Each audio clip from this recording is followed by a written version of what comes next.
leaders from across our Progressive Caucus, 102 members strong, that have been holding the line in making sure we don't get a bad deal for the American people. Today, the United States is closer to default than we have ever been in our history for one reason and one reason only. That is extreme Republican recklessness that will crash our economy. And let me be clear, Republicans have no interest in cutting the deficit. They are willing to crash the economy because they want to continue their extreme tax cuts for the wealthiest corporations and billionaires across the country. And guess what? They want you, working people, to finance those tax cuts for the wealthiest. The Progressive Caucus is here to sound the alarm about the harm and catastrophe that will befall working families if Republicans are successful. Please understand, none of this is normal, and it shouldn't be treated as such. Congress has raised the debt ceiling 78 times since 1960, 49 under Republican presidents and 29 under Democratic presidents. Spending is negotiated during the budget. That is appropriate. That is the appropriations process. But raising the debt ceiling is separate to implementing what Congress has already passed. It is a constitutional obligation, and it is essential to protecting people's pensions, health care, and Social Security. Driving us all off the default cliff is bad enough in and of itself. But let's call out why they're sowing this chaos and catastrophe. President Biden and Democrats have put forward very clear proposals to cut the deficit. But Republicans' posturing has nothing to do with that. Why won't they discuss raising revenue? Why won't they reverse their deficit-exploding, unfunded Trump tax cuts, which added nearly $2 trillion to the deficit, with nearly half of the benefits benefiting the top 5%? Why won't they cut the bloated defense budget? Because it is not actually about debt or deficit. It is about keeping the cash flowing to the wealthiest Americans and biggest corporations. Speaker McCarthy and extreme MAGA Republicans do not want you to know, they do not want you to know, that it was Donald Trump who oversaw the third biggest deficit increase of any administration. He was beaten out only by George W. Bush and Abraham Lincoln. Bush, who led the U.S. into 2 foreign wars, financed almost entirely through debt, and Lincoln, who fought the Civil War. Speaker McCarthy has rejected revenue-raising proposals, but today I want to be specific with you. I spoke to the White House last night, and I can share today what they told me. The Republicans rejected $3 trillion worth of policies that could have gone towards deficit reduction. Republicans rejected ending tax subsidies to big oil, an industry that pocketed $200 billion in profit last year. That would have brought in $31 billion for taxpayers. They rejected closing the carried interest and other tax loopholes that would have raised more than $60 billion. They rejected increasing the number of drugs that Medicare negotiates prices for, which would have brought down drug prices for you, the working people in our country, and it would have saved $200 billion. Republicans rejected a billionaire minimum tax and a corporate global minimum tax that would bring in almost $1 trillion. They rejected raising taxes on large corporations from the outrageous cut that Trump instituted, altogether $3 trillion in savings. What are they proposing instead? They want you to foot these bills for these tax cuts. They're not negotiating at all. Unreasonable, extreme, cruel. Don't just take it from me. Yesterday, Representative Matt Gaetz said, Republicans, quote, don't feel like we should negotiate with our hostage. Who exactly is that hostage? It's the American economy, it's seniors, parents, kids, veterans, people with disabilities, teachers, the poorest Americans. From day one, the Congressional Progressive Caucus and our members have been the loudest voices defending working families from Republicans' extreme behavior. The CPC publicly called for raising the debt ceiling last fall, and our members were the first to sign the discharge petition. We will continue to call out and reject this reckless hostage-taking from extreme MAGA Republicans. Republicans want you to believe that there are only two choices: their extreme bill that would make you pay for tax cuts for the wealthiest, or default that pushes our economy into catastrophe. Both are catastrophic. Don't buy it. There are other options. 5 Republicans who actually care about working people could join Democrats in signing the discharge petition so that we can raise the debt ceiling and defuse the ticking time bomb. That could happen tomorrow. They could agree to any revenue-raising policies so that it's the wealthiest and big corporations reducing the deficit by paying their fair share. And if necessary, the president can take unilateral action to avoid default by acting according to the 14th Amendment and pay these bills. So let's be clear.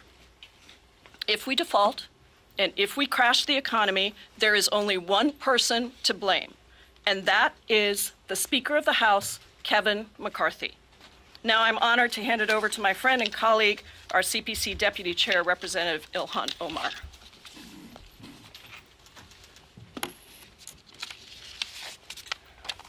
Thank you, Chairwoman. I am really excited to be able to work under your leadership and so glad that you're at the table in these negotiations. Grateful to our whip, Greg Casar, and all of the Progressive Caucus members for being strong as we fight to make sure to save our economy. What Republicans are doing right now is playing stupid games. They are not actually negotiating. They are holding every American hostage while they threatened to wipe out people's savings, take away millions of jobs, and plunge the world economy into depression. We as Democrats need to stop them from taking Americans as fools. The default that they are threatening would be a horror show. It would be an economic catastrophe that would threaten the day-to-day life of every American. Default means 40% drop in GDP, and unemployment would jump to more than 8%. Basic services like air travel could be out of reach, meaning people couldn't go through with their summer plans, they couldn't attend a funeral, they couldn't go to a graduation, they couldn't attend their grandson's christening. And that's just the beginning. Economists across the political spectrum have warned that default on our nation's bills would cause a devastating recession, project weakness to our adversaries, real financial markets worldwide, and raise interest rates and more. But Kevin McCarthy doesn't seem to care about that. So let's look at what it would mean for his own constituents. Even a short-term default would kill over 62,000 jobs in his district alone. It would jeopardize Social Security payments for 54,000 families in his district. It would put the health benefits of 437,000 people in Kevin's district. That's more than 50% of his constituents who rely on Medicare, Medicaid, or Veteran Affairs health coverage. It would also threaten the retirement savings of nearly 75,000 people near retirement in his district, eliminating $20,000 from typical retirement portfolio. If you are not worried about your country's Speaker McCarthy, maybe you can at least care about your own constituents. The hypocrisy here is just astonishing.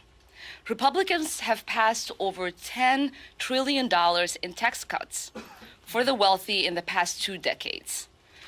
Just those tax cuts alone, as the chairwoman said, account for almost 60% of the deficit. And that's not to mention the $8 trillion spent on endless wars over the past 2 decades. or the $858 billion Pentagon budget that his pals voted for just last month. Are they willing to cut the Pentagon budget? No. Are they willing to roll back the trillions upon trillions of dollars in tax cuts to their billionaire friends? No. Instead, they want to gut investment in housing, in childcare, in Social Security, and even on air traffic controllers. We need to stop letting Kevin McCarthy take us for fools. Now I would like to hand it over to Whip Greg Casar. Thank you.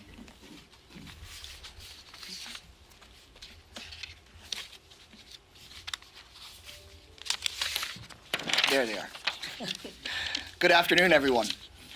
I'm Greg Casar, and I am proud to be whip of the largest progressive caucus in congressional history. And as part of my job, I asked our members where they stood on this dangerous and manufactured crisis. We usually give a few days to respond, but I can tell y'all that within minutes, we were hearing from the overwhelming majority of our members that they would not stand idly by while Kevin McCarthy and the most extreme Republicans threaten to strip the savings of millions of people from our community, threaten millions of jobs, finance tax cuts for their billionaire buddies by depriving Americans of food and health care. We simply will not stand for it. Starting from day one, progressives have been the most consistent voices defending working families from Republican hostage taking. From day one, progressives have consistently been speaking out about how dangerous it is that one of the two political parties in America, the Republicans, are willing to threaten the global economy over trying to win tax cuts for billionaires. That's scary. This is serious. Many people are talking about this as if it's just a typical daily disagreement between pundits and politicians. This is not a simple political disagreement. This is not a simple political disagreement. This is a dire crisis for everyday people in America. Every single person sitting here in this room. You could lose your savings. Your sibling could lose their job. Your kids could lose their house. People are going to lose their health care. For what? Because the Republicans have taken over. Kevin McCarthy refuses to stand up to Matt Gaetz and Marjorie Taylor Greene, and he is threatening the global economy, and it seems like he doesn't even mind if we go into default because Donald Trump has said, do a default. They believe that they can burn the entire house down and blame it on the firefighters. And what the Progressive Caucus is here standing together to say is, we will not let that stand. Speaker McCarthy has given up his love of community, his love of country, and has replaced that with a love of corporate contributions. Matt Gaetz said the quiet part out loud and called the American people his hostages, the American economy his hostages. So what do we do about it? First, we have to tell it like it is. And then second, we need the American people to know what it is. The American people have to hear and understand that millions of their jobs are on the line. Millions of people's health care is on the line. So how do we get out of this? If you listen to the lies from the Republicans, they say we have two choices. One, go into the first American default in American history and have millions of people lose their jobs. Or two, slash Medicare, slash Social Security, finance this on the backs of working people and leave the billionaires untouched. But we are not falling for that false choice. It is up to us now, elected leaders of conscience in this body alongside the American people, to say, no, we're not going to take either of those two options. Instead, we can work with the Republicans to reduce the deficit by repealing the Trump tax scam. Let's have the billionaires and the mega corporations finally pay their fair share. Or if we want to avoid economic catastrophe, we don't need many Republicans. There's over 200 of them. We just need 5 of them. 5 of them to do what we have done nearly 100 times in the last couple of generations. Just 5. Instead of folks asking how are progressives going to get us out of this mess, just ask, are there 5 Republicans that are willing to stop holding the American economy hostage? And if the Republicans insist on economic ruin, progressives have stood strong that we are not going to sit by and allow the Republicans to push us into default. And that's why we will support President Biden in following his constitutional duties to make sure the American bills continue to be paid. We will not let Speaker McCarthy burn the House to the ground and then try to get away with blaming the firefighters. We will also not get out of this if the Republicans continue to get away with saying that this is about some spending here or there when it is about them holding the economy for hostage. So I will be clear. Working families will not be taken hostage. Progressives will continue standing strong, and we will do everything we can to hold them accountable for what they're doing. Thank you all very much, and I'm proud to hand this over to Congressman DeLuzio. Thank you, Rep. Kassar. I have the great honor of leading, having had led Americans in uniform in deployments at sea in Iraq. I'm a proud VA patient. I now get to serve as the vice-ranking member on the House Committee on Veterans Affairs. I want to talk about the Republican default threat and what they're doing through the lens of how it's going to impact my fellow veterans. And essentially, that default threat is exactly this: risking and threatening government defunding. It's what they're attempting to jam through that will hurt my fellow veterans, the American people across the board. Also, they can continue to protect tax cuts for the wealthiest people and most powerful corporations that have ever existed in human history. It is textbook fiscal irresponsibility. First off, Republicans voted to claw back $2 billion from the VA. That is a cut, period. $2 billion. Now we have a Republican appropriations bill that underfunds the VA Cost of War Toxic Exposure Fund by nearly $15 billion in 2024 and provides exactly $0 in advance funding for 2025. That's the fund, again, the Cost of War Toxic Exposure Fund that was established in the PACT Act to pay for the care of veterans like me who are exposed to burn pits in places like Iraq and Afghanistan. By slashing funding for the Toxic Exposure Fund, my Republican colleagues have betrayed the promise of the PACT Act. This move is going to pit toxic exposed veterans, burn pit exposed veterans, against other veterans to fight for funding within the VA. If the Republican appropriation bill moves forward, it's going to mean that toxic exposed veterans care will be coming up for cuts when the bill is renewed or when appropriations are renewed annually. My fellow veterans and I know there are costs to war. The fund is called the Cost of War Toxic Exposure Fund. If Republicans didn't want to foot the bill for caring for veterans, then they shouldn't have sent Americans off to 20 years of war. That's exactly right. Humans bear the cost of fighting war. There and the people we send to fight. Plenty of chicken hawks had no problem voting to authorize these wars for years, sending Americans off to do this country's bidding. And now they count pennies when it's time to care for them. If Speaker McCarthy has his way, things will get worse when Republicans continue to defund other programs, the basic things our government does. Programs that veterans and so many Americans care about, from rail safety to food safety inspections, housing and food assistance, and so much more. Republicans are saying cuts, cuts, cuts. You don't hear them talk about revenue because they want to keep taxes low for gazillionaires and the biggest corporations, driving up deficits. They want to defund the IRS so that it's easier for tax cheats to get by. That's their mission. They'll make your life worse to protect tax cuts for billionaires. You want to talk about fiscal responsibility? Holding our economy hostage while giving tax cuts to the wealthiest and massive corporations is anything but. It is a dereliction of their duty in Congress. A default will kill thousands of jobs in my district alone, and others will be the same. Veterans will be among the first and likely worst hit. It will mean late checks for veterans' disability payments, Social Security, and so much more. It will hurt every single American, and my Republican colleagues know this. It doesn't have to be this way. We don't have to push. They don't have to push. Let me be clear. They don't have to push the United States into default. We can take this hostage taking off the table, save our budget fight for another day. Now, I'm new here. I still have some hope and optimism about working together and finding common ground where we can. I have bills with Republicans here in the House. My colleagues do too. And there are still places we should work together. This should be one of them. We can and must do what's right for the American people, for the common good, and responsibly raise the debt ceiling and save our budget fight for another day. I'll welcome that day. We can let the American people decide if they want the Republican plan. Slashing all of government to protect tax cuts for the richest and most powerful among us, or our vision that fights for our shared prosperity and rewards work and not just wealth. Let's have that debate. We have a way out of this manufactured crisis through our discharge petition. I'm calling on my Republican colleagues to put this country first and join us for the sake of the American people. Come with us to end this crisis you've created. So thank you. I now like to introduce a member of our Democratic leadership, ranking member of the Rules Committee, Jim McGovern.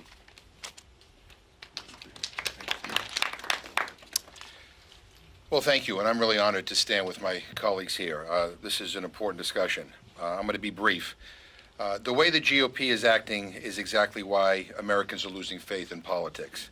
Speaker McCarthy says we can't ask billionaires to pay another cent more in taxes, that we can't save a single dime in our bloated defense budget, but that we need to nickel and dime America's moms and dads to get our fiscal house in order. They want to solve this problem by going after a food benefit program that pays somebody on average $6 a day so that they don't starve. It's as absurd as it is cruel. And understand this, right now, in America, the richest country in the history of the world, over 35 million of our fellow citizens don't know where the next meal is coming from. And to put it bluntly, they are hungry. And let's get something straight. Most people on SNAP who can work do work. That is a fact. There are already work requirements for SNAP and TANF. That is a fact. And by the way, study after study says that these work requirements for SNAP and TANF do not help people into jobs. They simply make them hungry and poor. That's a fact. Republicans routinely vote against raising the minimum wage so that people can actually feed themselves. They voted to cut job training and child care, things that actually help people get a job and keep a job. And now they want to go after this measly $6 a day food benefit? I mean, who would this impact most? It would impact veterans, homeless people, people just graduating out of foster care, people with undiagnosed mental illness. I mean, really? That's who they want to target? How low do they want to go? How rotten do they want to be? You know, their so-called debt ceiling bill that they brought up a few weeks ago, that bill, if you remember, would have cut Meals on Wheels. It would have thrown 1 million senior citizens off of Meals on Wheels. It would have cut WIC, taking away nutrition from our most vulnerable children in this country. You know, Moody's says that their debt ceiling bill will kill 780,000 jobs. So they're killing jobs, but saying you have to get a job if you want any of these benefits. I mean, what the hell is wrong with these people? I mean, this is unconscionable. It is unjust. It is just mean. It is a rotten thing to do. And let me just say this. Democrats are not going to vote for a bill that screws poor people while protecting rich people and paving the way for another tax cut for billionaires. Period. End of story. Thank you. Let's go. All right. Well, thank you all so much. Incredibly powerful words here. We'll take questions, and the first question goes to CNN. Chairwoman Narwhal, you all mentioned a number of times that an option that you're looking at is the discharge petition. It only takes 5 Republicans to get on board. There's also 2 Democrats, my understanding, that have not signed on to the measure. But can you talk about what your conversations have been with members across the aisle? We're hearing there's not any appetite among Republican conference to join on to this. What are those conversations like? Are you getting indication that there is support among Republicans? And I want to invite any of my colleagues to feel free to step up as well and answer these questions. I will just say that as long as Kevin McCarthy continues to act like he's not going to even put anything reasonable on the table and finance tax cuts for the wealthiest on the backs of poor people, those Republicans are not coming forward. But there is going to be a moment here, and it's coming very, very soon, where they will have to make a choice between their constituents and their country and an extreme MAGA Republican hostage-taking that their speaker is leading them into. Congresswoman, can you talk about, do you think the White House should have done anything differently in these negotiations? Should they have engaged earlier? Do you feel like The problem is not the White House. The problem is Kevin McCarthy and the extreme Republicans. They are the ones that are holding this economy hostage, that are putting all these cuts on the American people. I think, of course, the White House is in a position where they're trying to find a way forward. But let's just be clear about where the blame is really needs to be focused. And it's on the fact that we have a Republican Party today that is trying to use this moment and is willing to crash the economy instead of actually doing their constitutional obligation. Just follow up, are you comfortable with some of the things that the White House appears to be putting on the negotiating table, like, for example, more work requirements? I think we've made very clear what our position is. We have, thank you, we had these beautiful signs made and they were hidden. We have another one over here too. Look, I think that we have been very clear, as Representative McGovern said, that our caucus overwhelmingly in our whip count said that they would not agree to a bill that has work requirements that hurt poor people, would not agree to a bill that has bad permitting reforms, would not agree to a bill that cuts spending that the American people need. So I think we've been very clear about that. Yes. Thank you. Jackson Richmond with the Epoch Times. I have a couple questions. One, were there to be a default, are you concerned that Americans will blame you and your fellow Democrats? And the second question is there anything you and your fellow Democrats or Progressive Caucus members would be willing to concede? For example, would you be for recovering unspent COVID funds? On the second question, I would ask the Republicans what they are willing to do to cut the deficit. I don't understand why the conversation is about what tax cuts poor people and working people should finance for the richest people in the country. So I would turn that question to the Republicans. On what was your first question? Oh, blame. Listen, did you hear Kevin McCarthy's press conference this morning? He said multiple times that he's not to blame. That means he knows he's to blame. If you have to say it that many times, you're to blame. Charlie Johnson. Yeah. On the 14th Amendment, are you worried that progressives might appear to be undermining the current negotiations? Because it does appear that both sides do want to come to some sort of bipartisan agreement. Do you worry about what this looks like? I was just checking to see if Jamie Raskin were here, but I see our Judiciary Committee ranking member is here, so let me give it to Mr. Nadler. Well, number one, I don't think it appears that both sides want to make concessions. The Republicans have made very clear that they want to make no concessions at all. That quote that we heard from Matt Gaetz that we're holding that we're not going to negotiate with our hostage. You didn't hear the speaker contradict that, and we haven't seen the speaker being willing to make any concessions whatsoever. There have been no concessions. Now, the 14th Amendment is something that can be used. It is constitutionally a good way to go. The problem with the 14th Amendment is that there would undoubtedly be litigation. I don't think anybody would have standing, but the litigation would be over the question of standing. And the period of uncertainty until the Supreme Court rules would certainly roil the stock markets.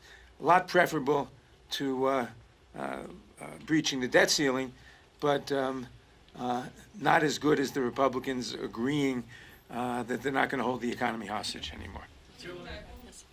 Would progressives support any deal that Speaker McCarthy is involved in brokering?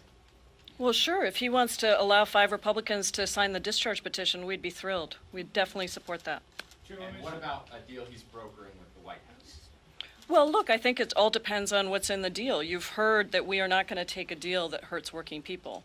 And so I think that is at the core of this. I think the question, again, just to be clear, I think the question is Kevin McCarthy willing to actually consider what it takes to reduce the deficit, which would be all of the things the president has put on the table, $3 trillion in savings, instead of continuing to hold people hostage and try to tank the economy. Should Yeah. President Biden and Democratic leadership have pushed for revenue increases? It seems like tax increases on people like Elon Musk and other billionaires would have been a popular thing to push for early. And second question, are House progressives prepared to support support a motion to vacate the speakership if it were to come up during these negotiations or otherwise? We need to let the Republicans deal with their own speaker. But here are some of the savings that were rejected by Republicans. So the White House has been pushing these. The president already released his budget with many of these things, but these were specifically things that were put on the table during negotiation that were rejected. So we have been putting these on the table, and that's why I think it's important. That's why part of the reason we wanted to do this press conference, because I want people to understand that if you really want to talk about the deficit, then let's talk about the deficit. But let's not pretend that you want to talk about the deficit and then talk about taking food away from hungry people, which actually is not just bad for hungry people, it actually saves no money and is not effective. And so I think these are the things that have been put on the table. I wanted you all to know that. Leanne. There's polling that shows that more Americans want budget cuts connected to lifting the debt limit. There's another poll that says nearly half of Americans think that. So are Democrats and the White House not effectively messaging Democrats' position? Well, I think you see what we're doing today. We want to let the American people know. I don't think it's too late. No, I think it's very much right there, and I think you all play a big role in this. I'm really glad that we have a big room here because it is not normal to have this happen.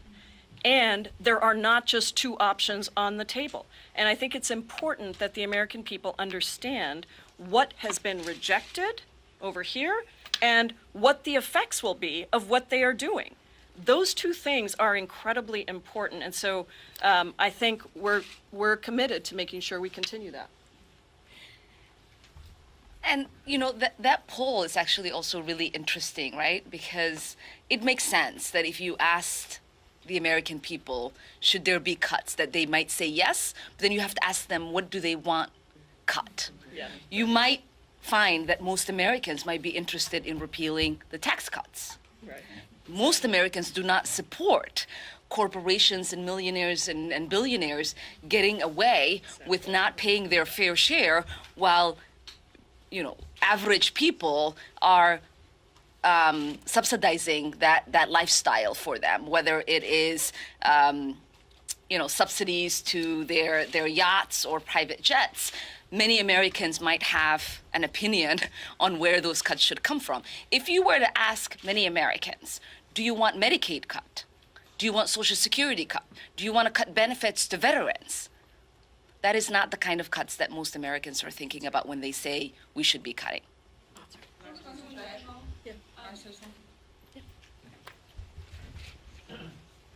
I'll hold it.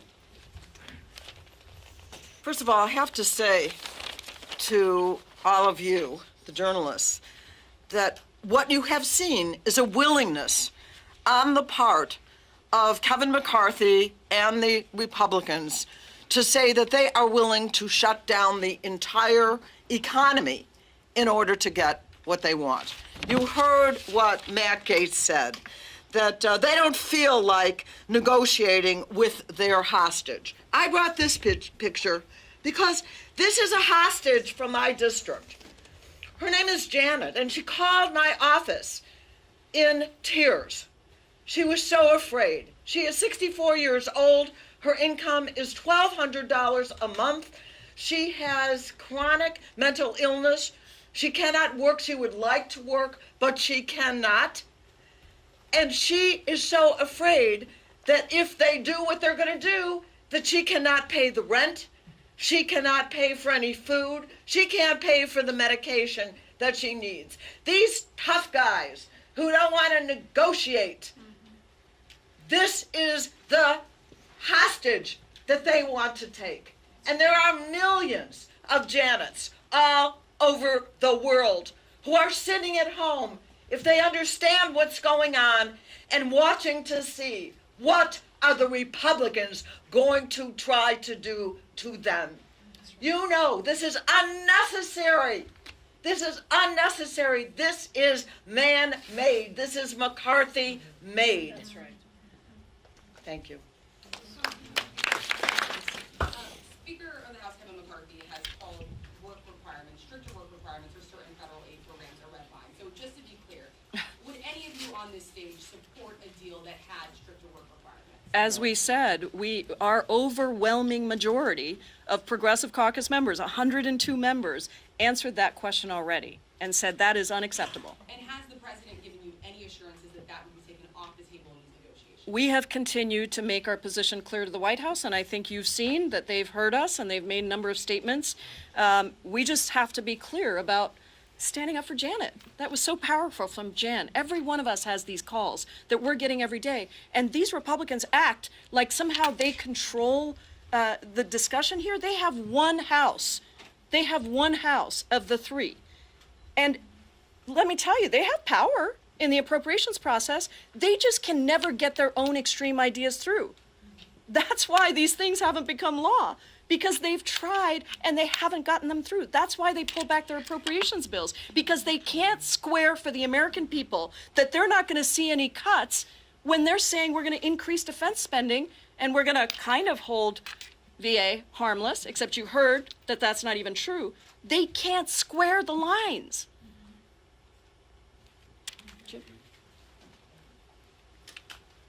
Let me repeat. There are already work requirements in place for some of these programs. And the majority of people, on SNAP, for example, the majority of people who are able-bodied who can work actually do work. They actually do work. And the average benefit, as I mentioned before, is about $6 a day. That's it. $2 per meal. You can't even buy a cup of coffee with that.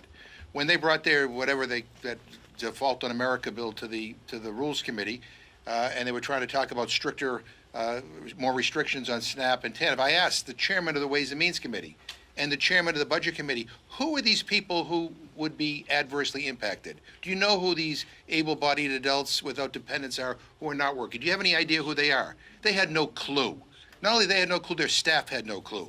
They haven't done a hearing. They haven't done any analysis. They don't really give a damn. This is about playing to the cheap seats in the MAGA base. Let's understand what's going on here. And the people who will be adversely impacted, as I said before, are veterans, are people who are homeless, are people just graduating out of foster care, are people with undiagnosed mental illnesses. Is that really where we want to go? The bottom line is we just don't share their values. I have to tell you, it is, if we're not about defending the most vulnerable in this country and helping to uplift them, then I don't know what the hell we're here for.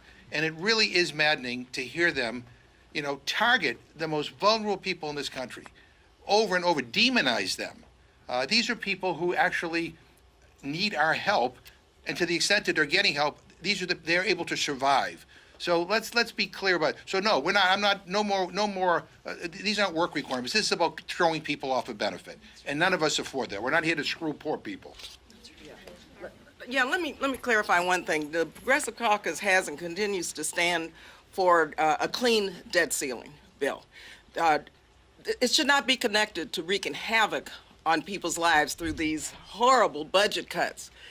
And so to wreak havoc on people's lives in exchange for paying our bills, it's cruel and it's unusual punishment, because we have never done this before to people. We have lifted this debt ceiling without making people starve to death. And I think we have to be clear about the joining of these two issues together. I'm on the Appropriations Committee and the Budget Committee, and as our chair said, couldn't even get them to hold hearings, markups, because of the huge cuts that are taking place in their appropriations bill. So I hope it's clear that we want a clean debt ceiling bill and not a bill that's going to hold the American people who are the most vulnerable hostage to their negotiations.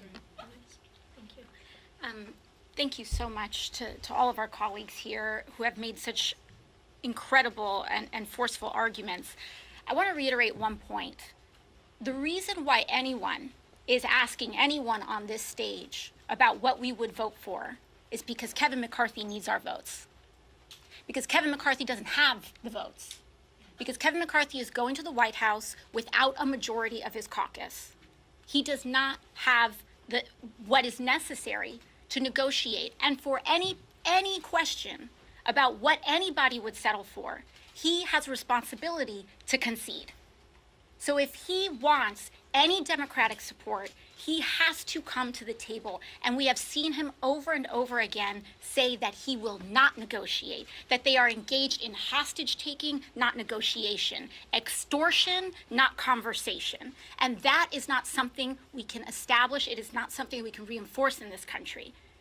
The proposal that we see on this table right now, that Kevin McCarthy and the Republican caucus have put down, has been an absolute rejection of the same reckless tax cuts that were passed in 2017 that we said at the time would explode the debt ratio, that would explode the deficit.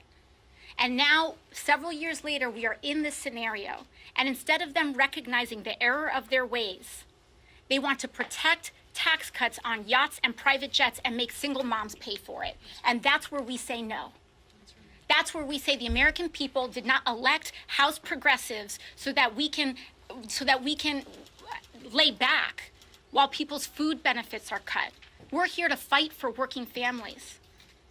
And so this is the last caucus to ask, what are we going to give up in terms of people's food, in terms of people's health care, in terms of veterans?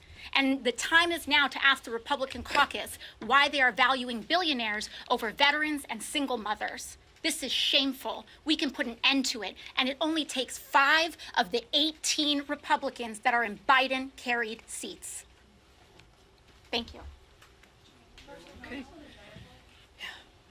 We're going to go right here.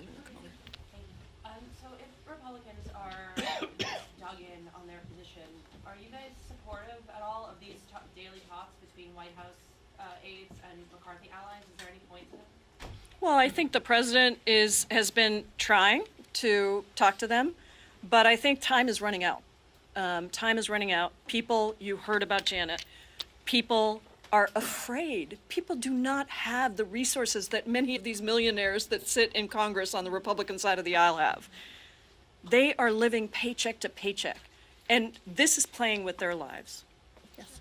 Are you more concerned that President Biden would end up making concessions that you all would not agree with? Well, we have been clear that any deal that the White House strikes, and I've had this numerous times, said this privately in conversations, and we've said it publicly, any deal that the White House strikes has to be something that we House Democrats also are a part of and at the table for. And so I'm pleased that I've been at the table. We've been continuing to make our voices heard.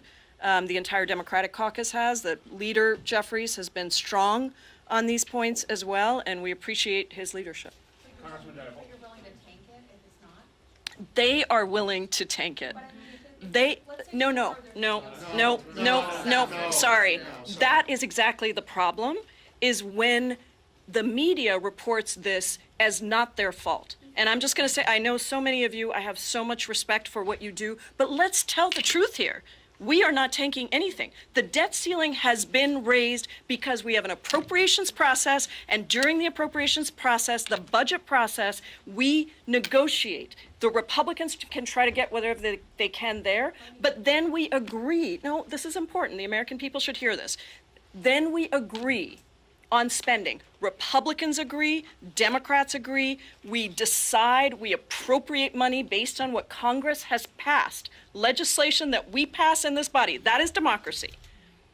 And then, when it's time, the debt ceiling is raised to accommodate what we have already passed, Republicans and Democrats, in a democratic process. I'm sorry, let me just clarify. Okay. I bet if the president, the White House, and Republicans come to an agreement tomorrow, let's say, and there are 1 or 2 items on there that you are not happy with, are you willing to vote against that? Well, we don't draw red lines about what a final bill is. What we have said is there are 3 proposals that Republicans have put on the table that are unacceptable. Congresswoman Dial. Framed this debate in an election context to the president specifically or to the White House? Has it, obviously progressives are a huge part of his coalition, and has that come up in conversation? We have so appreciated the president's leadership over the last 2 years. He's been an incredible champion, and he's been successful, and we've been successful because he united the Democratic caucus. and he stood up for democratic values. He won the White House because of a diverse, vibrant coalition across the country, and particularly in key states like Georgia and Arizona and places like that. And so what we've said to the White House is understand that we need to make sure that our vibrant coalition, vibrant, diverse coalition, represented by so many of the members here in the Progressive Caucus, continue to be enthusiastic. And if people feel like they can't eat, let me just say, we are the only developed country in the world who doesn't just give food to the hungry, that puts barriers in the way of people getting fed. So I think we have made it clear that there would be a real backlash. I think many of us have said that. Yes. Congressman, Leader Jeffries has suggested that freezing spending at the fiscal 23 levels would be reasonable. Is that something that you would be willing to accept? We don't know what deal is in the making here. What I would say is we've been clear about what we will not be able to support, a bill that screws poor people. Chairwoman. Yes. Probably have time for maybe one or two. Chairwoman, on the topic of blame, President Biden himself this weekend said on the politics of it, no one would be blameless. Do you think Democrats deserve any blame at all for where we are? I really don't. I mean, I don't know, we can go around, but I really don't. It is not us that are trying to tank the economy, crash the economy. It is not us that are trying to strip benefits away. I think my friend Representative Omar made a really important point. You know, if you ask the American people, would you rather raise taxes on the wealthiest so they pay their fair share, or see a cut to your Social Security benefits or your veterans in your district? I can promise you what they're going to say. The vast majority are going to say, make sure that those wealthy are paying their fair share. Most of us voted to raise the debt ceiling 3 times under the Trump administration. Yeah, that's So right. put the blame on whoever's refusing to raise the debt ceiling. Correct. I think it's a question I've been asked multiple times. And this is a question like asking a hostage, why didn't you pick the lock faster? Why didn't you get your arms untied quicker? Should you have thought about going out the back door in the middle of the night? If the hostage gets hurt, you all should be asking the hostage takers, why did you do that? Not asking the hostage, why didn't you pick the lock faster? I think the other really important point is I think there are many in the Republican Party, unfortunately, that want to crash the economy, that want to send this country into chaos and catastrophe, and think that maybe it will help their election prospects in 2024 if the country is in chaos. And that is just absolutely cruel, untenable, cannot be rewarded. Last question. So is there any regret among Democrats for not raising the debt ceiling when you guys were in control? Well, I will say this. If you look at our executive action list from last year, lame duck session, we pushed very hard and raised it multiple times that we needed to deal with the debt ceiling immediately while we had control of all 3 bodies. And ranking member of the Budget Committee, Brendan Boyle, has a great bill on this to take care of the debt ceiling, allow the Treasury Secretary to raise the debt ceiling. Many of us are proud to be on that bill. I think this is really important because I think there used to be this idea that the debt ceiling was sort of sacred, you know, that it was just paying your bills. This had already been negotiated. It was already agreed to. And what we've seen is Republicans increasingly taking on those very sacred principles of keeping the economy going, of not defaulting, of not throwing people into uncertainty and chaos and catastrophe. And clearly, these extreme mega Republicans are not those folks anymore. I was actually just thinking about this when Jarrett said some of us voted to raise the debt ceiling 3 times under Trump. I would love for you all to ask McCarthy what he thought about Pelosi not saying she wanted to repeal the Trump tax cuts in order to raise the debt ceiling. Right? I think these are the kind of conversations and questions that should be asked of the Republicans. When we talk about hostage taking, we should be asking them, why are they taking the American economy hostage? What are they afraid about when it comes to having these conversations during the appropriation period? Why do they think this is the time to have these conversations about cuts when we are desperately trying to avoid a default and not just doing a clean bill and having these conversations about cuts when it is the appropriate time. Because as Representative Barbara Lee said, they don't have the votes for that. We know that the only reason they were able to pass the bill here is Kevin McCarthy was very clear to his caucus or conference by saying, don't worry about the substance. We just want to say we did something, and we want to hold it over their heads. Many Republicans, if this was a real bill, would not have voted for it. Many of them know the kind of damage that their constituents will face in their pocketbooks every single day. And it's not just the 17 that Alex was talking about. So many Republicans would not be able to go back to their districts if this bill that they passed out of the House became law. That's right. So you need to ask them, why do they sell this as a non-substantive bill that Republicans had to worry about? And why is it that the negotiators that McCarthy is sending, like McHenry, are saying, we're not negotiating on anything. The only thing we're willing to give Democrats is the fact that we are avoiding a default. That is not negotiation. Negotiations are give and take.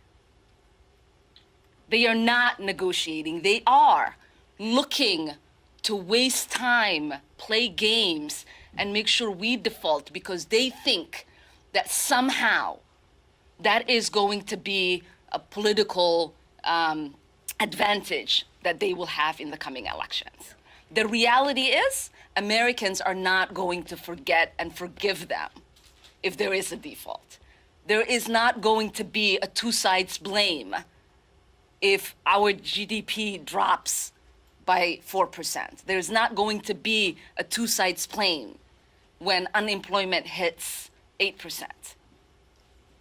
And you have to make sure that you're asking them the questions that you're asking us, because they are the ones that are in charge of producing a bill that saves the American economy. And with that, I want to say how proud I am of this incredible caucus. We sometimes people try to make comparisons between the extreme left and the extreme right. I will just tell you, the Freedom Caucus is a caucus of no. The Progressive Caucus has always been a caucus of yes. We have always fought for the most vulnerable people across this country, for small businesses, for veterans. We want progress for everyone that, as the president said, gives people a little breathing room and that allows our economy to grow and prosper from the middle out and from the bottom up, not from the top down. Thank you all so much for being here. Thanks, everyone. Good job. Good job. Do you have their statistics? You want my thing? I think we're sending some of those out. Yeah, there you go. Thank you.